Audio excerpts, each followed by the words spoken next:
Morgan, directed by Luke Scott, son of Ridley Scott, is a story about a scientific experiment which goes wrong, named Morgan, hence the name of the movie, and then corporate decides to send in a woman to look at the situation, evaluate it, and come out with a possible outcome for the answer to help out this accident that happens with Morgan and a woman. So, let's get into the review. I'm going to start off with what I liked about this movie, and that being the look of this film. He definitely takes probably some really good advice from his dad, who's one of the producers of Morgan. And I just have to keep on saying it. This film looks really great. Everything looks good, including Morgan. That is the most particular thing that I loved about it. She looked very different from everyone else in the film.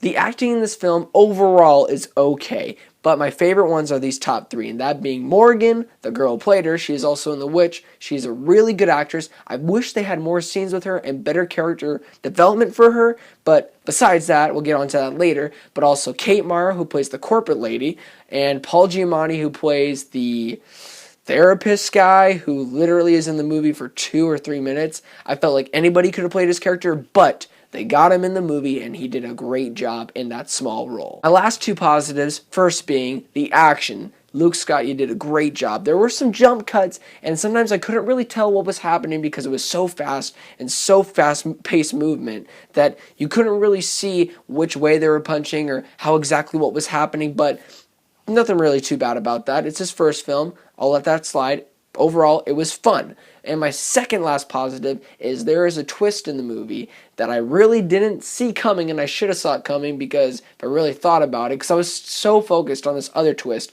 that I was right about. And yes, overall this movie is predictable, but if you just sit back, relax, and let it be a movie, there is one thing you might not see coming if you just don't really think about it because, well, personally, I was focused on the other twist. But overall, it was a okay, good twist. Now we're sadly into my negatives, and the first being potential. This movie had so much potential going for it, but it sadly did not push itself to the limit like the movies like Ex Machina. That movie was phenomenal. I can definitely tell it was trying to retrace its steps to that film, but sadly, they didn't clench onto more of the bigger, brighter ideas for the screenwriting, the screenplay, and just the way it was delivered just did not feel like it was pure genius. Maybe they thought it was, but it just wasn't. And the ending, it was just pure action, and they didn't know what else to do. First half was trying to be a super smart, intelligent film. The next half is into a horror action, let's kill this monster thing. So I kind of felt lost. Sadly, this movie does take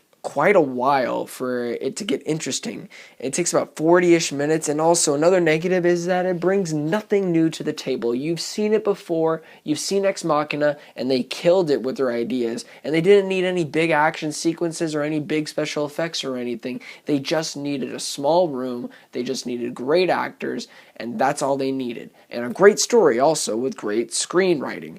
And this movie kind of, it wants to be that, but it just is not. It's not Ex Machina level. It's below it by not a lot, but it is below Ex Machina. It's nothing near it, but it's not terrible. And I sadly didn't want that to happen. I want it to be just as good as Ex Machina. And here's the other thing. This movie's only 90 minutes long. I felt like it should have been another 20 minutes longer for the character development. That's what this movie does not have. It does not have a great sense of character development. You do not care what happens to these characters because you don't see anything happening between them. You don't see any emotions between them. Not even between the characters that are like the mother and father to Morgan, or the brother or sister, the aunt or uncle, or whatever. It's just, you can see it in the acting from the girl who plays Morgan, and you can see it in the other actors. It's just you don't feel it, sadly, because there's nothing going on that you care about, and it's just a spinning wheel. You just don't care. You don't care. You're just watching a movie, and a movie sometimes is supposed to be more, and I felt like Morgan should have been more. I'm going to give Morgan a solid 7 out of 10.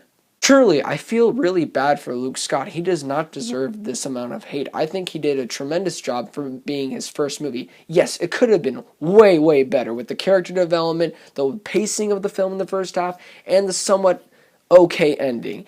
There was a lot of potential, and sadly, we didn't get that. But I hope you enjoyed this review. Please tell me what you thought below in the comment section, and please don't forget to be blessed.